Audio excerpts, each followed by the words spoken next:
अस्सलाम वालेकुम, आप देख रहे हैं न्यूज़ पॉइंट। मैं हूं अली सरवर। एहसन इकबाल साहब नून लीग के सीनियर रहनुमा हैं। इससे पहले मनसूबाबंदी प्लानिंग के मिनिस्टर भी थे। इस बार भी उनको यही वजारत दी जाएगी। उन्होंने कहा है कि अपने पाँव पर खड़ा होने में 2 साल लगेंगे, यानी हुकूमत को 2 साल कम से कम लगेंगे कि अपने पाँव पर खड़ी हो जाए, क्योंकि मईशत का जो हाल है हम सब इस वक्त जानते हैं। और ये भी हम जानते हैं कि सियासी जब तक अदम इस्तेहकाम रहेगा, मुआशी अदम इस्तेहकाम नहीं आ पाएगा। तो एक तो 2 साल का उन्होंने वक्त दिया। दूसरी तरफ अगर हम बात करें, ये भी उन्होंने कहा है कि जी कर्ज़ अदायगी के लिए हमें 700 अरब रुपए की ज़रूरत है। बड़ी रकम है और ये कहाँ से आएगी, कैसे होगा, पाकिस्तान मईशत के हवाले से किस तरह क्या क्या काम होगा। और दूसरी तरफ आरिफ अलवी साहब सदर पाकिस्तान थे, अब साबिक हो गए हैं, क्योंकि अब आसिफ अली जरदारी साहब ने हल्फ उठा लिया है और वो ऐवान सदर मुंतकिल हो चुके। आरिफ अलवी साहब वापस कराची आ गए और कराची आने के बाद उन्होंने एक प्रेस कॉन्फ्रेंस की है। ओहदाए सदारत से सुबकदोश होने के बाद अपने शहर कराची पहुँचे और यहाँ उन्होंने प्रेस कॉन्फ्रेंस की है, जिसमें उन्होंने कहा है कि अगर अच्छी अदालत में ट्रायल हो तो इमरान खान रिहा हो जाएंगे। अब अच्छी अदालतें कौन सी हैं, किन्हें वो अच्छी अदालतें कहते हैं, ये भी बड़ा एक सवाल है। और उन्होंने भी कहा कि मुल्क जोड़ने के लिए सबसे अहम बात इमरान खान की रिहाई है। पीटीआई वाले सख्त नाराज़ रहे हैं जब से आरिफ अलवी साहब जो है सदर बने और उनके जो फैसले सामने आए, और वो समझते हैं पीटीआई के लोग कि उन्होंने जो कुछ करना चाहिए था, वो ख़ास तौर पर पार्टी की पसंद नापसंद के हवाले से बात कर रहा हूँ, तो वो नहीं कर सके वो, जिसकी वजह से वो ओहदा सदारत से जब वापस आए हैं तो उन मकामी जो क़यादत थी वो मौजूद नहीं थी। इसी पर हम अब बात कर रहे हैं जी आसिफ बाजवा साहब नून लीग के सीनियर रहनुमा हैं, और ख़ास तौर पर इस वक्त जो मौजूदा सियासत है उसको भी बड़ा गौर से उन्होंने देखा भी है, समझा भी है। बहुत शुक्रिया बाजवा साहब। क्या कहेंगे कि अपने पाँव पर खड़ा होने में 2 साल मज़ीद लगेंगे, एहसन इकबाल साहब ने ये फरमाया है। और मईशत का हाल हम सब जानते हैं। गो के पीटीआई की हुकूमत थी, 6.1 कहा जाता है जीडीपी था, लेकिन फिर 16 माह की पीडीएम 1 की हुकूमत आई तो जीडीपी हमने देखा कि वो धड़ाम से नीचे आया और 0.5 पर आ गया। 16 माह की हुकूमत में ज़ाहिर है एक पीडीएम का मतलब ये था कि 12-13 जमातों ने मिलकर हुकूमत बनाई थी। इस वक्त भी जो 3-4 जमातों ने मिलकर हुकूमत बनाई है, और 2 साल का वक्त तो एहसन इकबाल साहब फरमा रहे हैं जी, तो 2 साल सर कैसे गुजरेंगे आवाम पर, ख़ास तौर पर जो पहले ही पेट पर पत्थर बांधे हुए हों उन्होंने। आप जैसे लोग जिनके पास माशाल्लाह करोड़ों अरबों रुपया है सियासत में आने के बाद, जिन्होंने कमाया है, उनके लिए तो मसला नहीं है। आम लोगों के साथ क्या क्या होगा 2 साल? बिस्मिल्लाहिर्रहमानिर्रहीम। आपका बहुत शुक्रिया, आपने मुझे इनवाइट किया और वक्त दिया। सर गुजारिश ये है कि सबसे पहली बात तो ये है कि अगर आप इकोनॉमिकली मुआशी लिहाज से अगर आप स्टेबिलिटी चाहते हैं तो उसके लिए आपको पॉलिटिकल स्टेबिलिटी लानी होगी। बिल्कुल। और इसके लिए केयर टेकर गवर्नमेंट ने हर हालत में जो टाइम फ्रेम दिया था ऑनरेबल सुप्रीम कोर्ट के अंदर, उन्होंने वो इलेक्शन करवा दिए। और मैं ये समझता हूं कि अगर तमाम कुव्वतें ये समझे कि ये हमारा मुल्क है, अपनी सियासत को पसे पुश डाल दे और प्रायोरिटी उनकी पाकिस्तान हो और पाकिस्तान की मईशत हो और पाकिस्तान का आम आदमी हो, इसके लिए जरूरत है हमें आपस में इकट्ठे मिल बैठ के फैसले करने की। लेकिन जैसा कि आप जानते हैं, ट्रैक रिकॉर्ड गवाह है चेयरमैन बानी पीटीआई का कि वो कभी भी किसी के साथ ताउन करने को तैयार नहीं, किसी के साथ बात करने को तैयार नहीं, किसी के साथ टेबल पे बैठने को तैयार नहीं। और जब तक इन लोगों को पाकिस्तान की या पाकिस्तानियों की फेवर की बात ये नहीं करेंगे, उस वक्त तक हम स्टेबिलिटी की तरफ नहीं जाएंगे। हमें तो इस तरफ जाना था, लेकिन बानी पीटीआई ने कहा, आईएमएफ को लेटर लिख दिया कि आप ये जो इलेक्शन हुए हैं उसको आप इनको चेक करवाएं और इनकी बड़ी थारोली बेसिस पे आप इनको इनके यहाँ पे धांधली हुई है, ये जिस तरह के उन्होंने इल्जाम लगाए हैं। तो मुझे ये बताएं, क्या कभी कोई एक आदमी जो पाकिस्तान का साबिक प्राइम मिनिस्टर हो, जिसको पता हो कि मईशत जो है वो बड़ी मंझधार में है, हमने पाकिस्तान को बचाना है और we have no other option except IMF, तो क्या उनका ये करना बनता था?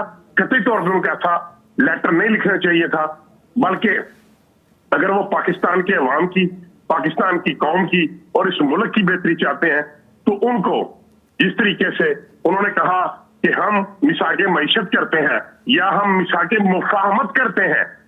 अच्छा, आप बाजवा साहब देखिए, आप जो बात कर रहे हैं, हमारे साथ पीटीआई के सीनियर रहनुमा शाहनवाज जदून साहब भी ज्वाइन कर चुके हैं। बहुत शुक्रिया आपका भी जदून साहब।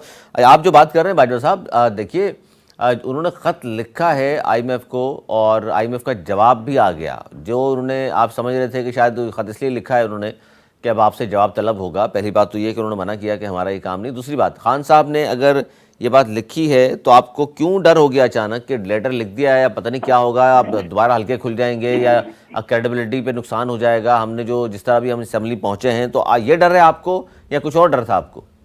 देखिए सर, बात ये है, हमें डर नहीं है, हमें इस पे हमें कोई खौफ नहीं है, लेकिन उसमें एक डेफिनेटली आदमी के लिए परेशानी की बात तो जरूर है कि पाकिस्तान के एक साबिक प्राइम मिनिस्टर जो है वो ऐसी बातें करना चाह रहे हैं जो पाकिस्तान की मैशत को स्टेबल नहीं होने देगी। ये वजह थी कि कहीं अगर जिस तरीके से उन्होंने जब गए थे तो उन्होंने पार्लियामेंट की राहदारियों में खड़े होकर चलते चलते कहा था कि ये गवर्नमेंट नहीं संभाल पाएंगे, ये नहीं चला सकेंगे क्योंकि हमने इनके लिए बारूदी सुरंगें खोदी हैं। और वाकई साबित हुआ कि उन्होंने बारूदी सुरंगें खोदी थी। उन्होंने जब जो एमओयू साइन हुए थे आईएमएफ के साथ कि हम 20 रुपए पर लीटर पेट्रोल को बढ़ाएंगे ताकि आपकी किस्तें अदा कर सकें, उन्होंने 10 रुपए पर लीटर उसको डाउन कर दिया और जिस वजह से तकरीबन 10-11 माह तक जो वो ये कहते हैं जी 10 रुपए हमने कम किए तो आवाम का फायदा क्या। अच्छा, ये तो आपका मौक़िफ़ है, ठीक है। अब जदून साहब से पूछ लेते हैं जी, खत क्यों लिख दिया? जदून साहब बहुत शुक्रिया आपका। और वो कहते हैं खत क्यों लिखा आईएमएफ को, सुरंगें बचा कर गए थे, फिर हमारे लिए मुश्किलात पैदा कर रहे हैं और मईशत को तो टांगों पे खड़ा होने में 2 साल लगेंगे। देखिए, खत हमने इसलिए लिखा कि जब इससे पहले किस्त इनको जारी हुआ था तो आईएमएफ वाले खान साहब के पास खुद चल के आए थे जी, और खान साहब इस शर्त पे इनको वो गारंटी दी थी कि पाकिस्तान में फेयर एंड फ्री इलेक्शन हो। दूसरी बात यह है कि जो इनको किस्त जारी हुई थी, उन्होंने इलेक्शन जैसे इनको किस्त जारी हुई, इन्होंने हर अपने एमएनए को 1-1 अरब रुपए दिए। मुझे ये बताया कि जो किस्त इनको जारी हुई थी पाकिस्तान में कौन सा बड़ा काम उस पे हुआ है, वो पैसे तो इन्होंने अपने रिश्वत के तौर पर अपने एमएनएस को फंड के उसमें जारी कर दिए ताकि वो उनको रिश्वत। बाजवा साहब, ये तो फिर गलत है कि आपको आईएमएफ से पैसे लें और मुल्क पे लगाने के बजाय, गरीबों पे लगाने के बजाय आप मतलब 1-1 अरब रुपया दे दिया कि जी आप अपने इलाकों में जाके तरक्याती काम कराएं, और तरक्याती काम तो फिर मुश्किल ही हुआ होगा। देखिए बात ये है कि क्या, नहीं पहले ही बताइए ये बात सही है या नहीं है? देखिए मैं अर्ज करूं कि जब आप अपने मुल्क की डेवलपमेंट नहीं करेंगे, आप इंफ्रास्ट्रक्चर को बेहतर नहीं करेंगे, आप रोड्स नहीं बनाएंगे, तो फिर कैसे लोग ट्रैवल करेंगे? सर ये बताइए 1-1 अरब रुपया मिला या नहीं मिला? कतन नहीं, ये गलत बात है, 1-1 अरब रुपया नहीं मिला, ये बिल्कुल प्रोपेगेंडा है। लेकिन जो मंसूबे दिए गए, सर वो कह रहे हैं सबूत मौजूद है, सबूत सर दे देना सबूत, मंसूबे मौजूद है, मंसूबे दिए गए थे। क्या किसी एमएलए के अकाउंट में या किसी एमपीए के अकाउंट में ये पैसे गए थे या किसी मिनिस्टर के अकाउंट में गए थे? मंसूबे दिए थे डेवलपमेंट के लिए, जो थे प्रोजेक्ट वो दिए गए थे और वो सारे के सारे चल रहे हैं। जब बाजवा साहब क्या एमएनए एमपीए का काम है तरक्याती काम करवाना या लेजिस्लेशन के लिए जाते हैं? बिल्कुल ऐसा काम नहीं है, बिल्कुल ऐसा काम नहीं है। लेकिन जब पानी पीटीआई ने, जब इनकी गवर्नमेंट आई, दो सर आप अपनी बात करें ना, उन्होंने तो चले गलत किया जो किया, आप भी वही काम कर रहे हैं। मेरी बात सुन ले। जब जो हमने इलेक्शन करवाए थे और जो बल्दियाती इदारे हुए थे, उनका काम था कि डेवलपमेंट के काम करवाते, लेकिन जब तक इनकी गवर्नमेंट रही इन्होंने तो उनको चार्ज ही नहीं लेने दिया, उनको तो काम ही नहीं करने दिया। जब अगर बल्दियाती इदारों को ये काम नहीं करने देंगे तो अवाम तो कहीं ना कहीं जाएगी। अवाम तो कहेंगे हमारी गली कच्ची है, हमारी नाली जो है टूटी हुई है, हमारी सड़क खराब है, तो फिर वो कहाँ जाएंगे? जी जदून साहब, देखिए बात ये है कि गलत बयान कर रहे हैं, इन्होंने वहां कोई बल्दियाती इदारों को इन्होंने बंद कर दिया, खत्म कर दिया। अच्छा सुन ले बाजवा साहब, सुन ले, जवाब सुन ले, बाजवा साहब सुन ले। इमरान खान की गवर्नमेंट खत्म की थी और मांगे तांगे के एमएनए इन्होंने जमा किए तो उनको रिश्वत के तौर पर 1-1 अरब रुपए दिए, उनको राजी रखने के लिए, उनको अपने साथ रखने के लिए। और वो जो आईएमएफ से पैसे मिले तो उसका खमीजा आज पाकिस्तानी अवाम भुगत रहे हैं। आज गैस के प्राइस बढ़ रहे हैं, आज बिजली के प्राइस बढ़ रहे हैं, आज पेट्रोल के प्राइस बढ़ रहे हैं। हमने अगर सब्सिडी दी थी 10 रुपए लीटर कम किए थे तो हमने अपने अखराजात कम किए थे, हमने वो पैसे वो नहीं किए, हमने अपने अखराजात कम किए। अदवा साहब से मैं पूछता हूं कि इन्होंने तो ये ना कि आने के साथ खजाने को लूटने लगे। देखिए, मैं अर्ज करूं, अली साहब मेरी बात सुन रहे हैं आप? जी जी। मैं अर्ज ये करता हूं, इनको गलतफहमी हुई है। चेयरमैन पीटीआई जो है, बानी पीटीआई, वो जब 2018 की उनकी इलेक्शन कैंपेन थी तो वो कहते थे कि जिस तरह आपने मुझसे ये सवाल किया कि एमएनए या एमपी इसका कोई काम नहीं है डेवलपमेंट के काम करवाना, ये सियासी रिश्वत होती है। और मेरे जो भाई बैठे हुए बात फरमा रहे हैं, मैं बड़े अदब से गुजारिश करूंगा, मेरे लिए बड़े काबिल साथ एहतराम है, इनके एमएनए को 1-1 अरब रुपए के जो थे ना वो फंड दिए गए थे। अच्छा चले, आपने कहा था कि जी, आपने कहा था सबूत नहीं है, तो आपके पास सबूत है इस बात का? देखिए सर, मैं अर्ज करूं, मैं कोई डॉक्यूमेंट तो नहीं लेके यहाँ पे फिर रहा। नहीं, मैं वैसे पूछ रहा हूँ, सबूत है आपके पास, ये कहना चाह रहे हैं आप? सर मैं डेफिनेटली ये बता दूंगा, आप मुझे एक टाइम दे दें, नेक्स्ट प्रोग्राम में मैं आपको बता दूंगा कि इन्होंने अपने अपने जो एमएनए थे उनको फंड दिए थे, अरबों रुपए के फंड दिए थे।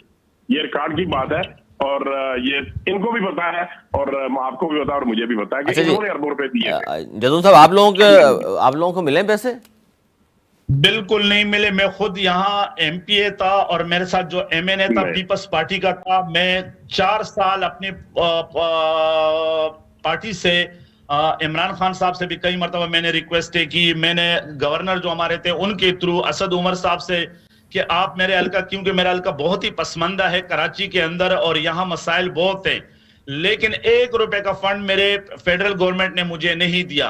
दूसरी, मेरे भाई कह रहे हैं कि सबूत, मैं सबूत देने के लिए तैयार हूं कि जो मेरे साथ पाकिस्तान पीपल्स पार्टी का एमएनए था और जैसे इनकी गवर्नमेंट आई, इन्होंने मिलकर गवर्नमेंट बनाई तो उसको 1 अरब रुपए जारी हुए और पीडब्ल्यूटी के जरिए उनके टेंडर हुए और उसमें 1 रुपए भी नहीं लगा। अली सरवर भाई, 1 रुपए भी नहीं लगा। बड़ी बात है। मैं अर्ज करता हूँ। नहीं तो ये तो कराची की बात बता रहे हैं आपके, उसका मतलब है सर आपने अपनी हुकूमत चलाने के लिए किसी और पार्टी जो साथ थी, आपकी इत्तेहादी पार्टियां, उनको पैसे तकसीम कर दिए, फिर डर के मारे पूछा भी नहीं कहीं छोड़ ना दे हमें, वो कहीं साथ ना छोड़ दे हमारा। सर आवाम का पैसा है सर, आवाम के टैक्सेस का पैसा है सर, इस तरह आप आपस में बांटते चले जा रहे हैं सर, बंदर बांट कर रहे हैं सर। नहीं, मैं सर अर्ज करता हूँ। सियासत सर इसलिए की जाती है कि आप मतलब अरबपति हो जाए, आवाम कखपति हो गई।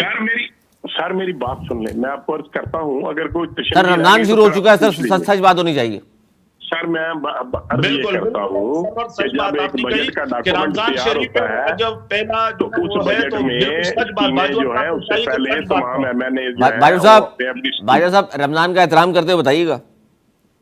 मैं बिल्कुल गलत बयानी नहीं करूंगा और बिल्कुल मैं सच्ची बात करने जा रहा हूँ, बिल्कुल मैं झूठ नहीं बोल रहा सर। मेरा रिकॉर्ड हो रहा है प्रोग्राम, मुझे पता है कि ये पूरी दुनिया देख रही है। मैं अर्ज कर दूं सर, गुजारिश ये है कि जब एक बजट का डॉक्यूमेंट तैयार बनता है उसमें जो एमएनए होते हैं उनसे स्कीम्स लेती है हर सिटिंग गवर्नमेंट और उनसे प्लान करके जो मुतलका, मसलन अगर आप कोई हाई स्कूल बनाना चाहते हैं तो एजुकेशन वहां पे जाएगा, बिल्डिंग डिपार्टमेंट वहां पे उसका एस्टिमेट लगाएगा, PC1 तैयार होगा। अगर कोई आप रोड बनाना चाहते हैं तो जो हाईवे डिपार्टमेंट है वो वहां पे जाएगा। अगर आप कोई गली नाली का काम करना चाहते हैं PWD। तो मेरे बात करने का मकसद ये है, डेवलपमेंट का ऐसे नहीं होता कि किसी एमएनए या एमपीए के घर में या उसके प्राइवेट अकाउंट में फंड चले। आप जो कह रहे हैं दुरुस्त है, लेकिन ये सारे काम फिर होते नहीं है ना, कागजों में होते हैं खाली।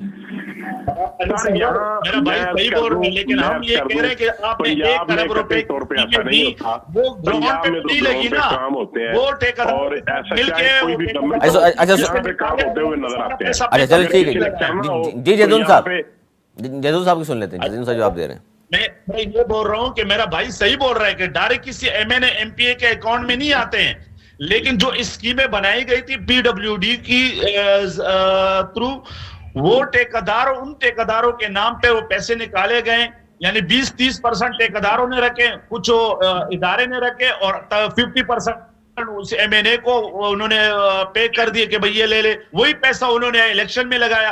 आप यकीन करें कि मेरे हल्के में वही एमएनए अभी इलेक्शन लड़ रहा था और कम से कम नहीं तो उसने कोई मेरे ख्याल 5-6 करोड़ रुपए के तो झंडे लगाए थे। अच्छा। 5-6 करोड़ रुपए के खाली झंडे लगाए थे। अंदाजा करें। और ट्रांसपोर्ट छोड़ दे, ये हवाई बातें हैं, ये प्रोपेगेंडा है। जब इनकी गवर्नमेंट आएगी तो हम इनके खिलाफ ऐसी बात करेंगे, जब हमारी गवर्नमेंट आती है तो ये हमारे खिलाफ ऐसी अच्छा, ये बताइए सर कि इस वक्त ये एहतजाज कल भी किया, कल भी पकड़ दकड़ हुई पीटीआई वालों के साथ, तो ये मामला कब तक चलता रहेगा? एहतजाज करना तो किसी भी सियासी जमात का हक है सर। देखिए सर, बात ये है, अगर आप ये समझते हैं कि एहतजाज करना किसी सियासी जमात का हक है, तो क्या आपका हक नहीं है कि आप सड़क के ऊपर जब आपने अपने टिकट स्टेशन पे आना है आपको रास्ता खुला हुआ मिले? क्या अच्छा, उस शख्स का हक नहीं है मतलब जिसने ऑफिस में जाना है उसको तो सर सड़क ये खुली हुई मिले? इतना क्या जिसने एयरपोर्ट पे जाना है उसका हक नहीं है? तो बिल्कुल है। तो सर ये तो सिर्फ पीटीआई के लिए सिर्फ आप तो कभी आपने किया ही नहीं ऐसा। मैं अर्ज करता हूँ, देखें ये with the passage of time जो चीजें हैं ये बेहतरी की तरफ जाएंगी। और अगर किसी भी जमात ने कोई एहतजाज करना हो तो उसकी पहले बकायदा अप्रूवल लेनी पड़ती है। वहां पे मुतलका इलेक्ट्रिक कमीशनर को और मुतलका असिस्टेंट कमीशनर को मुतलका थाने को बताना पड़ता है।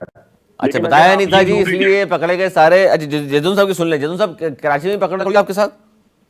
नहीं, बिल्कुल नहीं हुई कराची में। कराची में मैं कम से कम पीपल्स पार्टी के इस गवर्नमेंट को कहूं कि कल हमने तकरीबन हर डिस्ट्रिक्ट में एक पॉइंट पे वो किया है एहतजाज, और ये गलत बयानी कर रहे हैं कि हमने कोई रोड ब्लॉक नहीं किया। हमने अगर कोई एक चौक रखा हुआ है तो वो रोड हमने बाकायदा रोड स्मूथली चल रहा था। जैसे अभी हमने कल डिस्ट्रिक्ट के अमानी से मेरा ताल्लुक है, बिल्कुल ऐसा नहीं है, ऐसी बात नहीं। एहतजाज बाकायदा रोड चल रहा था, इंतजामिया भी हमारे साथ सपोर्ट कर रही थी।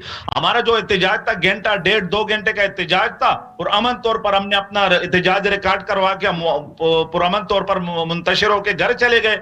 लेकिन पंजाब में इनको डर है, क्योंकि जाहिर है सबसे ज्यादा धांधली जो हुई है पंजाब के अंदर हुई है। अच्छा। या कराची और हैदराबाद के अंदर या पंजाब के अंदर, क्योंकि इनको डर है और सारे सबूत सामने हैं। तो इनको है कि भाई अगर लोग निकल आए, जाहिर है लोगों ने वोट दिए, लोग पूछते हैं हमसे कि भाई हमने आपको वोट दिया है, तो वो अपने वोट की उसके लिए बाहर निकलते थे। इसलिए ये लोग, इनको डर है, और ये जब भी हम एहतजाज करते हैं तो ना सिर्फ हमारे लोगों को पकड़ दकड़ शुरू हो जाती है, बल्कि उन पर तशद्दुद करना भी शुरू कर देते हैं। कल आप देख ले कि लतीफ खोसा साहब, एक बुजुर्ग सलमान लतीफ खोसा, सलमान राजा साहब, इनको पकड़ा गया, रिहा हुआ। अली साहब मेरी बात सुने, मेरे भाई से ये पूछते हैं जिदौन साहब से कि ये बताएं कि पंजाब में कितने लोग हैं जो इलेक्शन ट्रिब्यूनल में और सुप्रीम कोर्ट में गए हैं? कितने लोग हैं मेरे मुझे भाई? बताएं। पंजाब में सबसे ज्यादा गए हैं। हम तो ये बोल रहे हैं ना कि चलो आप कमीशन बनाए ना, हम तो चीख चीख के बोल रहे हैं कि कमीशन बनाए। हमने क्या कमीशन बनाना है जी? कमीशन तो मौजूद है, वो मौजूद है, जो इलेक्शन ट्राइब्यूनल्स हैं वो मौजूद है। और ऑनरेबल हाई कोर्ट ने, सुप्रीम कोर्ट ने भी जो ट्राइब्यूनल्स बनाने थे अदालतों के, वो भी मौजूद है। लेकिन ये लोग तो अदालतों में तो जाना पसंद नहीं करते, क्योंकि अदालतों में ये झूठे साबित होते हैं, इनके पास कोई एविडेंस नहीं है, सिर्फ ये हवाई बात करते हैं। और ये अगर केपी में अगर इनको सीटें मिली हैं तो वहां पर जो इलेक्शन है वो साफ और शफाफ है। लेकिन अगर पंजाब में इनको हमने वोट नहीं दिया तो वहां पर ये नहीं करते हैं। तो ऐसे नहीं मौके मिली है, ऐसी बात नहीं है सर। केपी के अंदर भी ये वही बात है कि अदालतें अच्छी हो तो भाई अलवी साहब, आरिफ अलवी साहब, कैसी अदालतें अच्छी हो? जो चेयरमैन बियाबानी पीटीआई को रिलीफ दें वो अदालतें अच्छी होंगी, जो पीटीआई को रिलीफ दें वो अदालतें अच्छी होंगी, और जो अगर मेरिट पे फैसला करेंगी तो वो फिर जो है वो अगर वो इनके लिए अच्छा नहीं है, उसको ये पसंद नहीं करते। तो बात अगर आप इंसाफ की करते हैं। अच्छा, ये बताइए सर, अच्छा चलो ठीक है, ये तो फिर बहस वाली बात है, लेकिन नई गवर्नमेंट जो बन रही है उसमें नाम भी भेज दिए गए, अब तक तो फाइनल हो गए। उसमें वज़ीर ख़जाना और वज़ीर दाखिला यानी मोहसिन नकवी साहब हों, औरंगजेब साहब हों, सर इन दोनों का ताल्लुक भी नून लीग से या इत्तेहादी जमातों से? अली सरवर सारा इलेक्शन को मैनेज करके बहुत अच्छा क्वेश्चन है। बता नहीं रहे सर, भाइयों से बता नहीं रहे सर। ये मेरा ख्याल है इनका तल्लुक पाकिस्तान पीपल्स पार्टी से। सर ये ना करें वो तो सर वजारतें ले ही नहीं रहे ना। लेकिन देखें असद जरदारी साहब वो तो फरमाते रहे हैं कि ये मेरा बच्चा है? सर बच्चा तो है लेकिन आपको भी पता है पीस पार्टी से ताल्लुक तो नहीं है ना उनका। तो फिर आप मुझे क्यों शरारतें करते हैं साहब? मुझे क्यों परेशान करते हैं? मुझे बताएं। नहीं मैंने इसलिए पूछा, मैंने कहा फिर सर ये तो नहीं, फिर आपने वैसे नहीं पूछा, आपने ऐसे ही पूछा मैंने इसलिए सवाल किया, मैंने कहा फिर सर गवर्नमेंट पे फिर मतलब कितने बाख्तियार होंगे हमारे वजीर आजम? सर वजीर आजम देखें, वजीर आजम जो है ना वो बड़ा एक्सपीरियंस आदमी है, तो इंशाल्लाह मैं आपको अर्ज करूं, ये जो टाइम फ्रेम दे रहे हैं ना हसन इकबाल साहब, वो भी आपको बड़ा पता है कि वो बड़े लर्नड आदमी है, अपने काम के बड़े माहिर हैं, और इंशाल्लाह हम 2 सालों के अंदर अंदर इंशाल्लाह गवर्नमेंट को और इस मुल्क की मैशत को संभालेंगे। लेकिन उसके लिए पाकिस्तान की तमाम पॉलिटिकल पार्टीज को भी चाहिए कि वो पाकिस्तान की बात करें, पाकिस्तानियत की बात करें, और अपनी सियासत की बात ना करें। पहले पाकिस्तान को फ्रंट पे लाएं। बिल्कुल ये बात दुरुस्त है, ये दुरुस्त है जदून साहब, ये बात तो खैर दुरुस्त है कि पाकिस्तान को आगे बढ़ाना है तो सबको मिलकर चलना पड़ेगा, मैशत जब भी बेहतर होगी, वरना आप अकेले भी हो तो कुछ नहीं कर सकते, ये भी कुछ नहीं कर सकेंगे। तो ये अच्छी बात है अगर ये कहते हैं, ये कह रहे हैं, अगर मफामत की बात कर रहे हैं, हाथ बढ़ा रहे हैं आपकी तरफ। तो 16 महीने में शहबाज शरीफ का किरदार है ना, 16 महीने उनकी गवर्नमेंट थी, और आज ये मुल्क में रिकॉर्ड महंगाई है और बेरोजगारी है, ये सारे नवाज शरीफ के 16 महीने में 2 साल में कहां से वो सही करेगा? लेकिन बस वो लूट गसूट का वो है कि भाई ये बैठे हुए हैं, यही लोग थे 1 महीने पहले एक दूसरे को गालियां दे रहे थे, कह रहे कि भाई बिलावल इनको गालियां दे रहा था और ये बिलावल को गालियां दे रहे थे, और आज जब इनके सर पे आए, इन्होंने देखा कि पूरे पाकिस्तान में इमरान खान ने क्लीन स्वीप किया है, उनके मैंडेट को चुराया इन्होंने, और मैं इसको रिस्पॉन्ड करता हूँ जी। मुझे ये बताएं कि ये हमें तो कहते हैं ना गालियां दे रहे थे, बिल्कुल हमने इलेक्शन कैंपेन में पाकिस्तान पीपल्स पार्टी को या बिलावल भुट्टो जरदारी को या किसी भी उनकी लीडरशिप को गाली नहीं दी। नंबर 1 मुझे ये बताएं कि ये चेयरमैन पीटीआई जो थे, बानी जो थे, वो अचक साहब के बारे में इसका जवाब भी दें। उसके बाद जिसके गालियां गए मौलाना फजल रहमान साहब, हाँ जदून साहब वो कह रहे हैं जी अचकजई के बारे में भी आपके ख्यालात कुछ और थे, अब तब्दील हुए, सदर के लिए आपने वोट दे दिया। हमने इस लेवल पे उनको गाली नहीं दी जो ये बोल रहे थे कि भाई हम जो ना कराची के रोडों पे घसीटेंगे, इनके पेट फाड़ के वहां जो लूटा हुआ पैसा वो बरामद करेंगे, ये नहीं कहा, जमा करेंगे। हमने ये नहीं कहा कि अचकजई ने इस मुल्क को लूटा, इस मुल्क के खजाने को लूटा है और हम उसको रोडों पे घसीटेंगे। ये बात बाजवा साहब ये तो है ना, इस हद तक नहीं गए थे।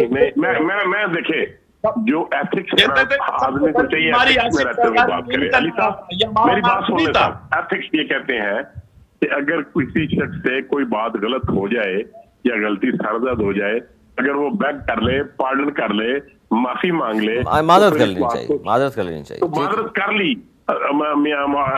शहबाज शरीफ ने माजरत की थी कि मुझे ये अल्फाज मैंने जो शेख खताबत में कहे थे और मुझे ये बात नहीं कहनी चाहिए थी, उन्होंने इस पे पार्डन किया, और अब ये कहता है अब उसका गले मुर्दे नहीं उखाड़ने चाहिए। अब आप अपनी बात करें, आज की बात करें कि आपने क्या डिलीवर किया और हमने क्या डिलीवर किया, आपके चेयरमैन ने क्या किया, हमारे जो सदर हैं जो हमारे इस वक्त उन्होंने क्या किया, इस बात पे तो बात की जा सकती है। अगर ये सीखने की बात करें, आखिरी सवाल जदौन साहब क्या कहेंगे इस वक्त जो सिचुएशन है आपकी पार्टी पे? हमें तो ये लगता है तमाम सूरत हाल को देखते हुए मजीद गहरा तंग हो रहा है, मजीद आपको रिलीफ मिलना मुश्किल नजर आता है। आपका सियासी तज्जिया क्या है? आप भी सियासी कारकुन हैं। देखिए बात यह है कि हम सियासी वर्कर हैं। पहले तो हमारे मजाक उड़ा रहे थे कि भाई पीटीआई जो ना बर्गरों की पार्टी है। अल्हम्दुलिल्लाह हमारे वर्करों ने साबित किया है, पाकिस्तान की तारीख में सबसे ज्यादा अगर किसी पार्टी के वर्कर बंद हुए तो वो तहरीक इंसाफ। पाकिस्तान की तारीख में अगर सबसे ज्यादा लेडीज बंद हुए तो वो तहरीक इंसाफ। हम इस जुल्म और जबर के खिलाफ हमारा जदोजहद जारी रहेगा। हमारे कायद जो कई मरतबा इन्होंने और उन्होंने भेजा है कि भाई हम आपको रिलीफ देना चाहते हैं, आप हमारे साथ बैठ जाएं। उन्होंने कहा है कि भाई बिल्कुल मैं अपने जात के लिए कोई रिलीफ नहीं लूंगा, क्योंकि ये जो केसेस है मैं इससे फेस करूंगा। अभी रिसेंटली जो हमारे प्रेसिडेंट आरिफ अलवी साहब जाहिर है हमारे पार्टी के थे, उन्होंने भी जाते हुए खान साहब को कहा कि खान साहब मेरे पास इख्तियार है कि भाई ये कानूनी कि मैं आपके केस खत्म कर सकता हूं, लेकिन खान साहब ने इनकार किया, कह रहे कि नहीं मेरे ऊपर झूठे केस बने हुए हैं और मैं कोर्ट की जरिए इंशाल्लाह अपने आप को बेगुनाह साबित करूंगा।